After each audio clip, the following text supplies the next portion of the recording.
Uma boa noite. Eu sou Andréa Volpato. Boa noite, eu sou Isabela Zanoni.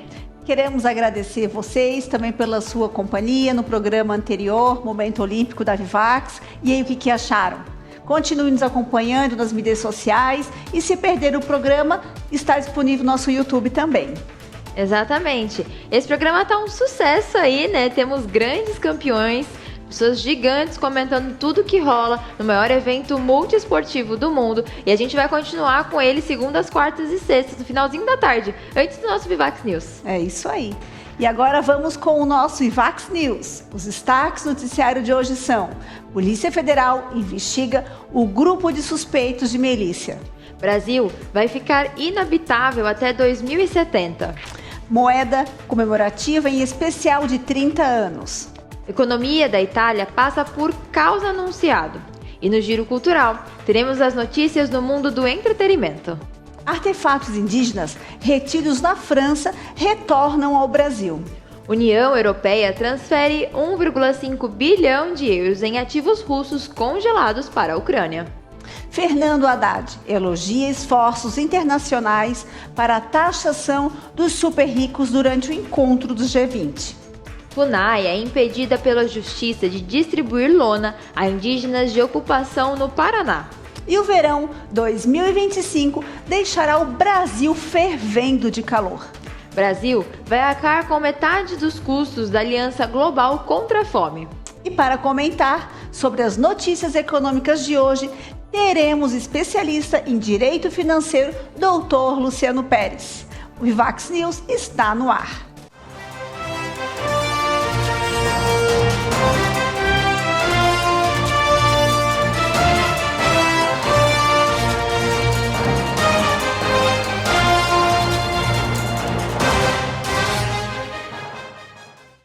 Começamos hoje falando sobre o grupo suspeito de formar milícia na Polícia Federal.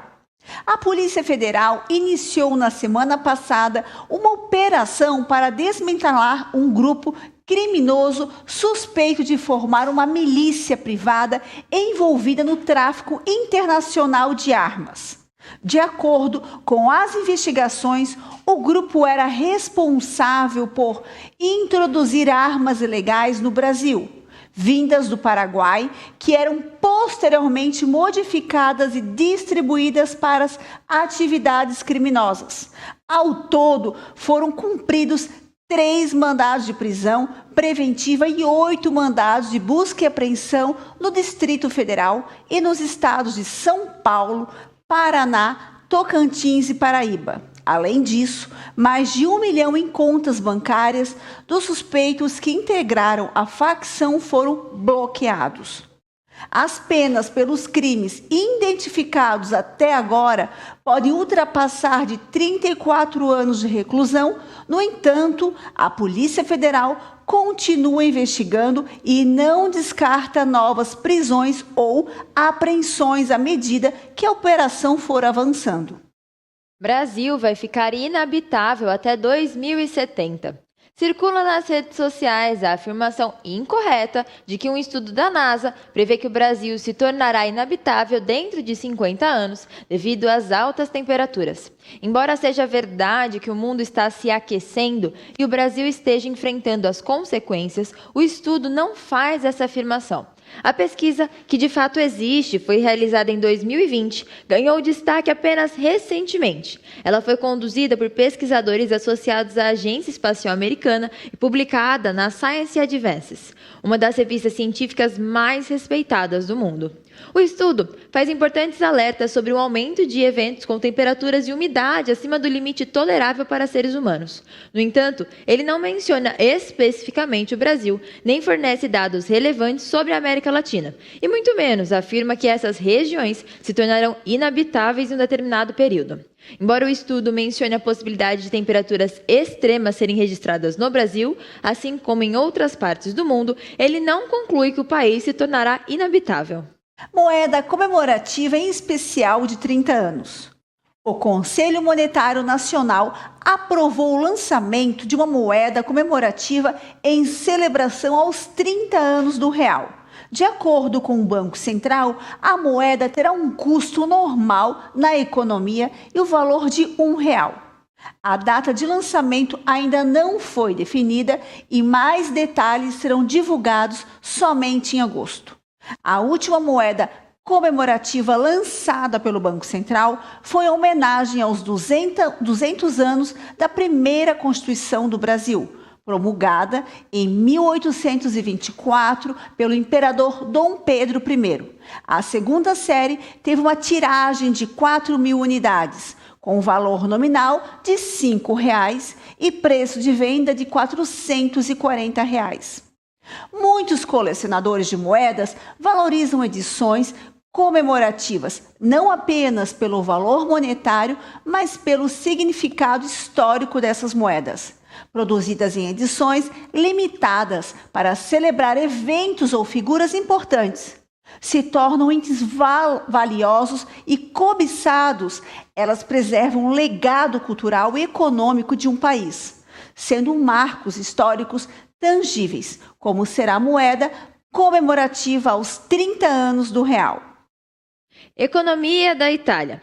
Anunciada a projeção econômica para a Itália nos próximos anos revela um cenário desafiador. De acordo com uma recente análise do Fundo Monetário Internacional, o país enfrentará dificuldades significativas para manter um crescimento econômico estável. Entre os principais desafios estão a redução da produtividade, mudanças demográficas preocupantes e obstáculos associados a transições geopolíticas, climáticas e digitais.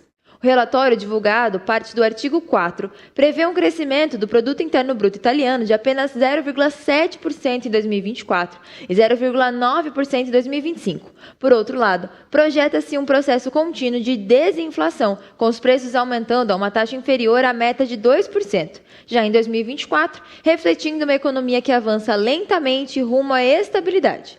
Para contrariar essa tendência de desaceleração, os diretores executivos do FMI destacaram a importância de aumentar a oferta de mão de obra qualificada e de implementar plenamente o Plano Nacional de Resiliência e Recuperação. Essas ações são vistas como essenciais para facilitar as transições verde e digital que o país está enfrentando. Agora, eu vou convidar o Dr. Luciano Pérez para comentar sobre a economia italiana. Seja bem-vindo, doutor. Boa noite, Isa. Boa noite a todos os amigos da família da Rede Vivax de televisão. A notícia econômica de hoje nos traz alguns aspectos que nós precisamos olhar lá no velho continente. Existem perspectivas de desaceleração da economia italiana, existem perspectivas de uma diminuição no crescimento sustentável.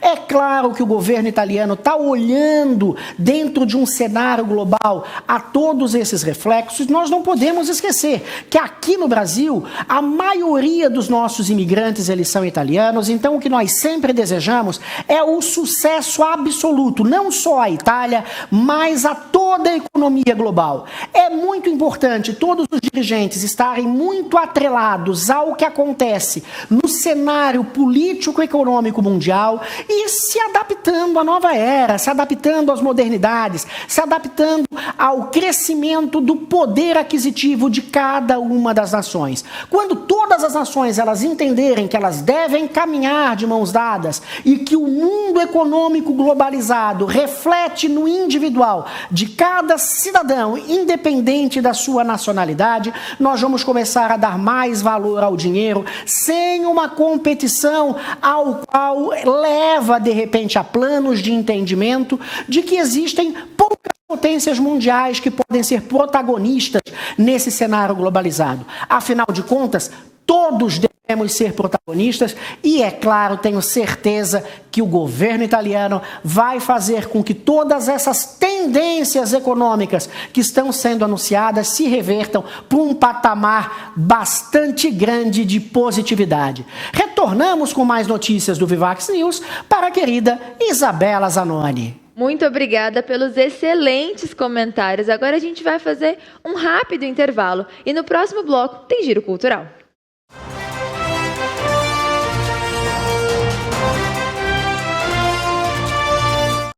Tem acesso ao melhor da programação da Rede Vivax na palma da sua mão. Basta você ir na sua loja virtual, Pode ser Android ou iOS, não importa, e baixar esse dispositivo, esse aplicativo que você tem toda a programação para você, para sua família, e não só o meu programa, tá, gente, revisitando, mas eu gostaria que você também assistisse, como toda a programação, os desenhos, o Cine Retrô, tem tanta coisa bacana na palma da sua mão. Rede Vivax, a TV que cabe no seu bolso.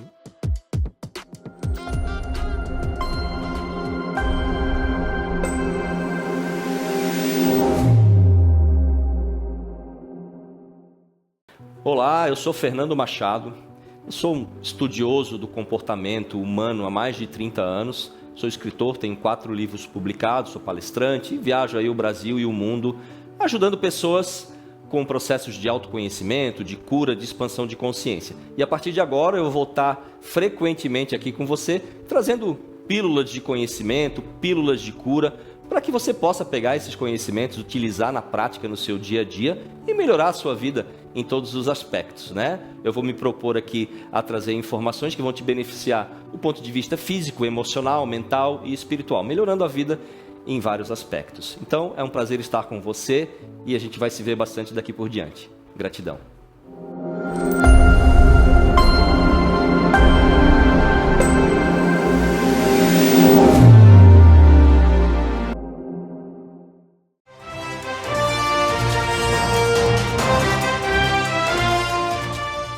De volta com o Vivax News e vamos fazer um rápido giro cultural. Hoje eu começo falando sobre a estreia de Deadpool e Wolverine nos cinemas. O tão aguardado filme estreou nos cinemas brasileiros na quinta-feira da semana passada. Considerado um dos principais lançamentos de 2024, o filme é o terceiro da franquia Deadpool, com Ryan Reynolds reprisando o papel do anti-herói. Hugh Jackman retorna como Wolverine após 7 anos, pela primeira vez usando o traje amarelo tradicional dos quadrinhos. Na trama, o mundo de Wade Wilson enfrenta uma ameaça que o leva a buscar um Wolverine no multiverso.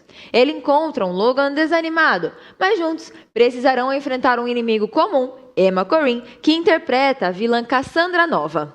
É um filme que tá dando o que falar e se você não viu, corre nos cinemas e vai lá dar uma olhadinha e volta aqui para contar pra gente. Agora, falando sobre exposição. A exposição Encruzilhadas da Arte Afro-Brasileira está em exibição no CBB São Paulo desde 16 de dezembro e destaca obras de 61 artistas notáveis e é um desdobramento do Projeto Afro, que catalogou 300 artistas negros desde 2020. O curador, Deri Andrade, destaca a importância da exposição para corrigir a omissão histórica da presença negra na arte brasileira. Deri Andrade nasceu em Alagoas em 1987. Atualmente, vive e trabalha em São Paulo. Graduada em Comunicação Social, com habilitação em jornalismo, possui uma especialização em Cultura, Educação e Relações Étnico-Raciais pelo Centro de Estudos Latino-Americanos sobre Cultura e Comunicação da Universidade de São Paulo, a USP, onde aprofundou suas pesquisas sobre a arte afro-brasileira, investigando a correlação entre conteúdo e forma presente nas poéticas de artistas negros.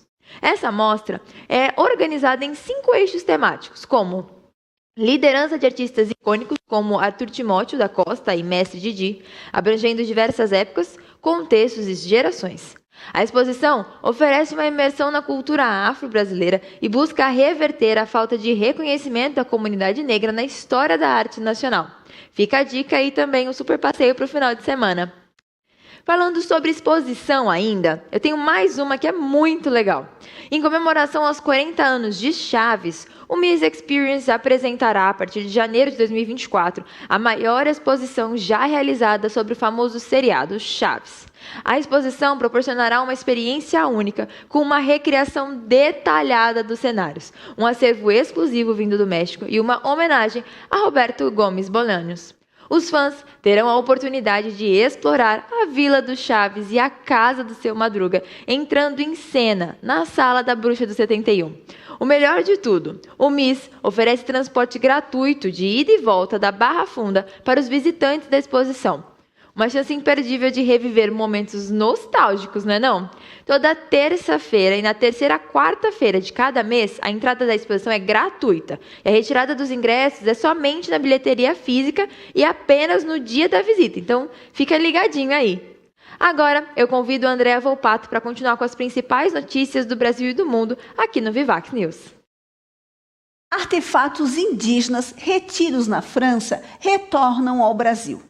Artefatos indígenas de mais de 50 etnias que estavam retidos na França por mais de 20 anos estão retornando ao Brasil.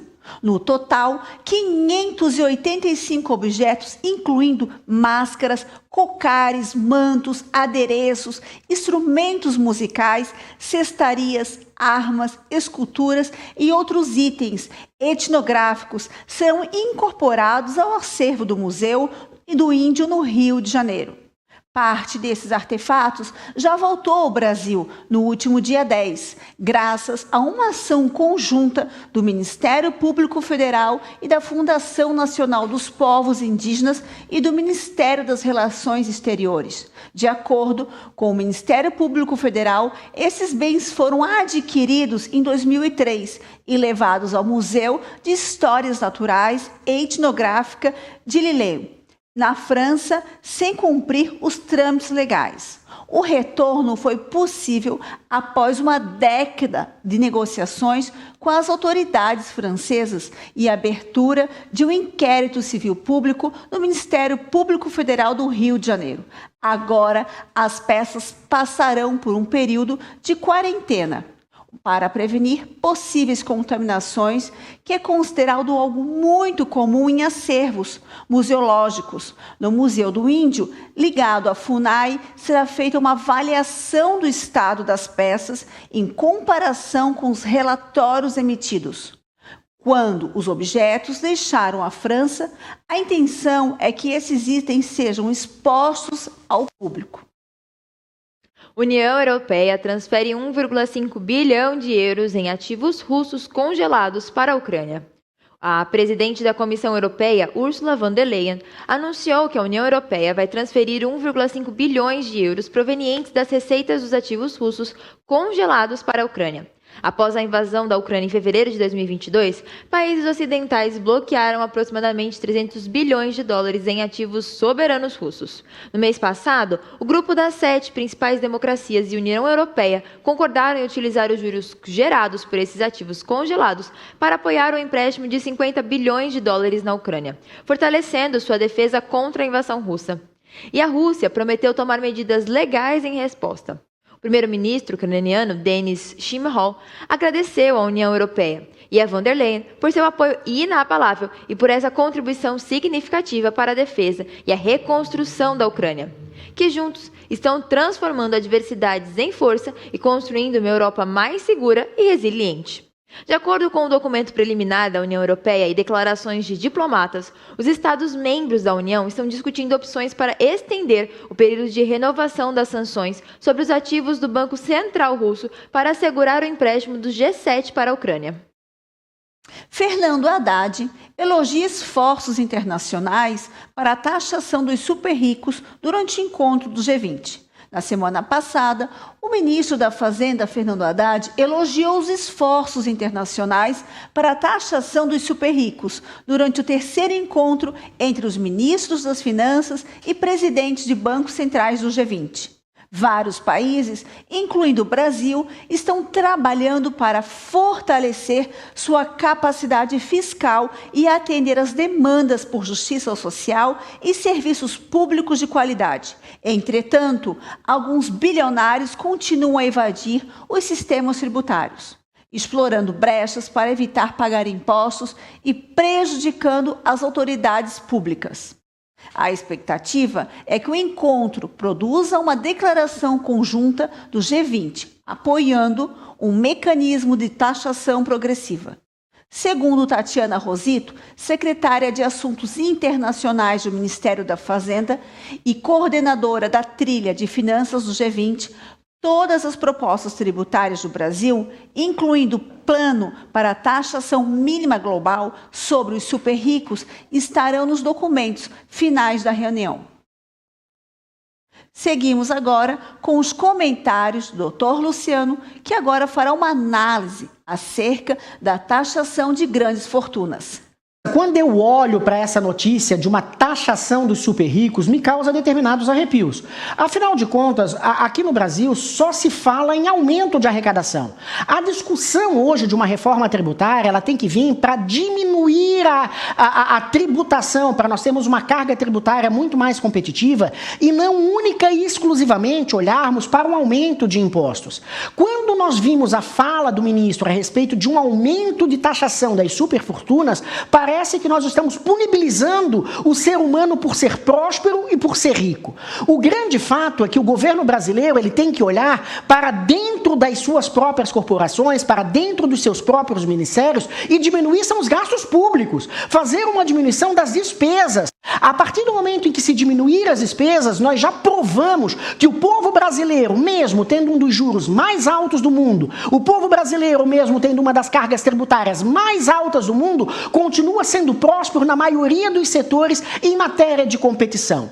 O grande fato é que sempre se fala o quê? O poder aquisitivo, eu quero mais, eu quero mais, eu quero mais. E na fala, inclusive, se subentende que os ricos são fraudadores, porque querem evitar que eles consigam fraudar e elevar divisas. A grande questão é que aquele que comete crimes contra a ordem tributária, óbvio que eles têm que ser punidos pela legislação. Óbvio que eles têm que sofrer todas as sanções impostas pela legislação brasileira. Isso é lógico. Agora nós não podemos simplesmente colocar todas as pessoas numa mesma panela como se todos fossem iguais. O grande fato é que nós temos uma carga tributária bastante elevada. Eu sugiro que se olhe para aquele quadro dos 500 maiores devedores de tributos do país e se vá em busca desses valores. E, diga-se de passagem, ali estão as grandes instituições financeiras, devendo nas mais diversas linhas de tributos valores estrondosos para os cofres públicos brasileiros. Então, a partir do momento em que se buscar de volta aquilo que, infelizmente, é uma vergonha nacional, porque é vergonhoso nós temos juros diretos ao consumidor tão elevados, em contrapartida, nós temos no quadro dos 500 maiores devedores, nas vários tipos de impostos, grandes instituições financeiras, e aqui não vou falar de grandes indústrias. Basta você procurar no site da Receita Federal, no site da Procuradoria, e você encontra essas listas pré-disponibilizadas. Eu acho que o governo federal ele não pode mudar o rumo. Não é aumento de arrecadação para fazer o assistencialismo. O grande fato é que nós temos que aumentar o poder de competição das empresas brasileiras. E aumentar o poder de competição é fazer sim um imposto único, é fazer uma reforma tributária, mas sem aumento de impostos. Afinal de contas, o brasileiro já paga uma das cargas tributárias mais altas do mundo e, diga-se, é o que menos entrega em muitas das vias sociais que ele tem que praticar. Então, vamos olhar para dentro do Brasil e vamos considerar que é humanamente impossível nós olharmos que, por mais que nós tenhamos tido um aumento da arrecadação, nós tivemos um aumento da arrecadação nesse último mês, nós continuamos com um déficit bastante elevado porque as despesas elas também aumentaram. As despesas também aumentaram. O que o governo brasileiro precisa é investir na educação para qualificar as pessoas com uma renda um pouco minimizada a estarem no mercado de trabalho. É óbvio que ajudar com a assistência, ela tem que ser colocada dentro de um período para poder dar oportunidade dessas pessoas ingressarem de forma igual e competitiva. Então o povo brasileiro, o governo brasileiro, ele tem que olhar para os talentos individuais. E diga-se de passagem, nada de aumento de cargas tributárias. Afinal de contas, os ricos brasileiros, eles não podem ser punibilizados por serem ricos. É claro, os que cometem fraudes e crimes contra o sistema financeiro ou tributário devem responder aos processos judiciais competentes de acordo com a legislação brasileira. Obrigada, Luciano, pela contribuição e vamos agora para um rápido intervalo e voltamos em instantes com mais notícias.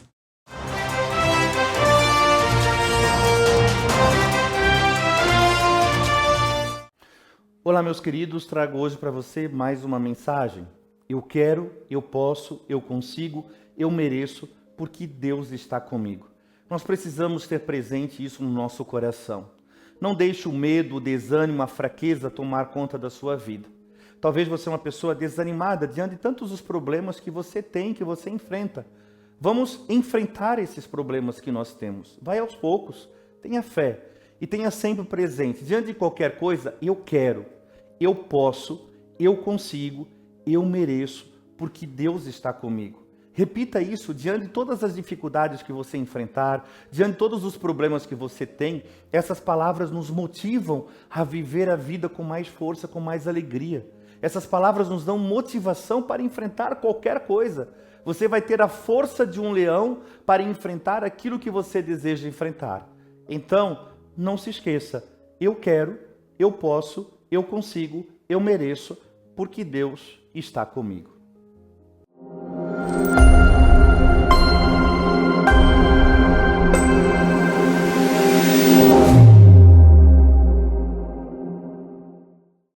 Tem acesso ao melhor da programação da Rede Vivax na palma da sua mão. Basta você ir na sua loja virtual, pode ser Android ou iOS, não importa, e baixar esse dispositivo, esse aplicativo que você tem toda a programação para você, para sua família, e não só o meu programa, tá, gente, revisitando, mas eu gostaria que você também assistisse, como toda a programação, os desenhos, o Cine Retrô, tem tanta coisa bacana na palma da sua mão. Rede Vivax, a TV que cabe no seu bolso.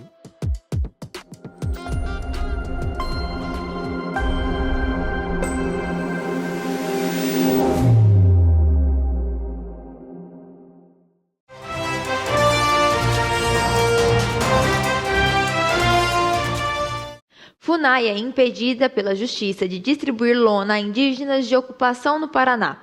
A Justiça Federal no Paraná determinou que a Fundação Nacional do Índio se abstenha de fornecer lonas, madeiramento, ferramentas e outros materiais para a construção de abrigos às comunidades indígenas que ocuparam imóveis rurais em Guaíra e Terra Roxa, no oeste do Paraná. A decisão foi tomada no dia 23 de julho pelo juiz federal João Palho Neri dos Passos Martins, da 2ª Vara Federal de Umuarama. O mesmo juiz havia autorizado na sexta-feira a reintegração de posse das áreas rurais ocupadas pelos grupos Avá-Guarani, que buscam a conclusão do processo demarcatório do território em disputa desde 2018. O juiz afirmou que a entrega dos materiais de construção pela FUNAI contradiz o propósito de desocupação estabelecido nas ordens judiciais vigentes, que determinam a saída dos indígenas dos imóveis. A decisão judicial veio após a coordenação regional da FUNAI solicitar o apoio da Polícia Federal para entregar kits de suprimentos aos Avá-Guarani, que alegam estar em processo de retomada de seus territórios originários para expandir suas aldeias e preservar seu modo de vida tradicional. Verão 2025 deixará o Brasil fervendo de calor. O ano de 2024 está sendo caracterizado por mudanças climáticas severas em várias partes do mundo. O planeta enfrenta chuvas fora de época, terremotos mais intensos, o calor são prolongados e extremos, ressacas marítimas mais fortes, longos períodos de seca e formação de tornados e furacões em áreas anteriormente não afetadas. E mesmo assim, há pessoas que acreditam que nada de anormal está acontecendo. O aquecimento das águas do Atlântico Norte está impactando diretamente os padrões climáticos no Brasil, aumentando a seca na Amazônia e provocando temporais devastadores, como os que ocorreram no Rio Grande do Sul. Cientistas de diversas universidades, institutos e organizações globais focadas em notícias de estudos climáticos, como Climate Central, apontam que o aumento da temperatura no Atlântico está acerbando a formação de sistemas climáticos extremos e complexos, incluindo a formação de furacões com grande poder destrutivo. A próxima primavera e verão serão marcados por um clima mais seco no Brasil, com calor intenso, predominantemente o que exigirá adaptações em vários setores. Como a agricultura, as temperaturas também deverão ser mais severas, com ventos mais fortes, grandes volumes de chuva, inundações e riscos reais. Brasil vai arcar com metade dos custos da Aliança Global contra a Fome e Pobreza. O Brasil assumirá metade dos custos administrativos da Aliança Global contra a Fome e a Pobreza, um valor estimado entre 9 milhões de dólares e 10 milhões até 2030. A plataforma, proposta pelo presidente Luiz Inácio Lula da Silva na cúpula do G20 em Nova Delhi no ano passado, conectará regiões carentes a países e entidades dispostas a financiar projetos sociais. Dias afirmou que há uma decisão para que o Brasil contribua financeiramente com metade do valor estimado para a governança da aliança até 2030, o que inclui o acompanhamento das metas e o trabalho de outros países. Segundo o ministro, os custos administrativos, incluindo secretariado e estrutura burocrática da plataforma, devem girar em torno de 18 milhões de dólares a 20 milhões. O restante dos recursos, conforme explicado pelo ministro, virá de países como Noruega e outros governos interessados em colaborar. Agora, eu vou convidar o Dr. Luciano Pérez para comentar sobre os custos da Aliança Global contra a Fome. Isa, o governo federal ele quer ficar bonito na foto no que se refere à onda do assistencialismo. O grande fato é que arcar com a metade das despesas, trazendo para os cofres brasileiros uma despesa prevista de quase 20 milhões de dólares, metade das despesas de custeio relacionado a esse projeto, por mais que a iniciativa seja bastante favorável, ele vai na contramão daquilo que se olha no que concerne ao cenário político-econômico atual do Brasil. Nós estamos tendo uma desvalorização da nossa moeda frente ao dólar. Nós temos hoje uma inflação embutida e enrustida que prejudica o poder aquisitivo da população brasileira. É lógico que o Brasil, junto com todo o G20, tem que olhar para o mundo e para as comunidades menos carentes, mas não trazendo mais despesas para o mercado, para o governo brasileiro. Despesas essas que já são bastante elevadas, porque nós temos uma máquina pública que hoje prejudica e muito ainda o crescimento brasileiro. O que nós estamos vendo é uma possibilidade de mais cabides de emprego. A iniciativa é maravilhosa, mas a forma de custeio, ela tem que ser repensada. Afinal de contas, o governo brasileiro não está nadando nessa dinheirama toda para poder estar investindo com metade dos custos de um novo planejamento global contra a fome, quando na realidade nós temos aqui no Brasil várias famílias precisando de infraestrutura, nós precisamos de uma melhor educação, nós precisamos de uma melhor qualidade nos transportes, a nossa segurança depende de uma melhor qualificação, nós precisamos de uma reforma tributária imediata, nós precisamos olhar a respeito da diminuição da taxa básica de juros, nós precisamos fazer com que os juros direto ao consumidor eles diminuam, nós precisamos qualificar e quantificar a qualidade do serviço que é prestado pelo brasileiro, nós precisamos olhar para a saúde que é bastante carente.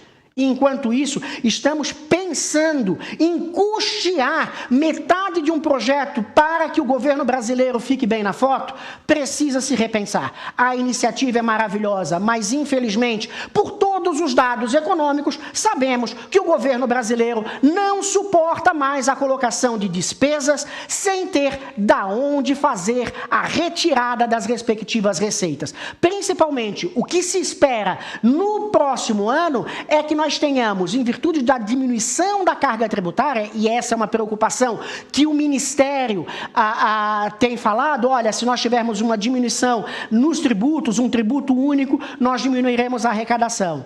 Eu já falei aqui em outros Vivax News que eu acho que quanto mais competitivo ficar o empresário brasileiro, as indústrias e as empresas brasileiras, maior será a arrecadação e mais dinheiro irá circular. E é claro que isso reflete nas economias globais, nas economias da cidade, porque os trabalhadores passam a ganhar mais e o comércio passa a girar de uma maneira muito melhor.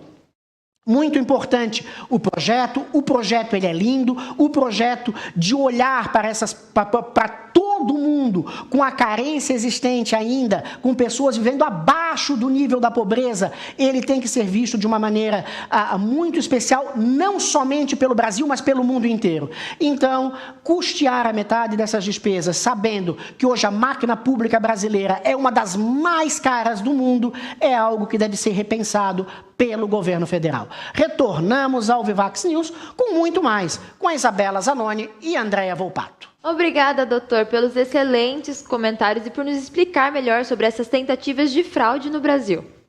E muito obrigada pela sua companhia. Uma boa noite, até amanhã. Boa noite, até mais.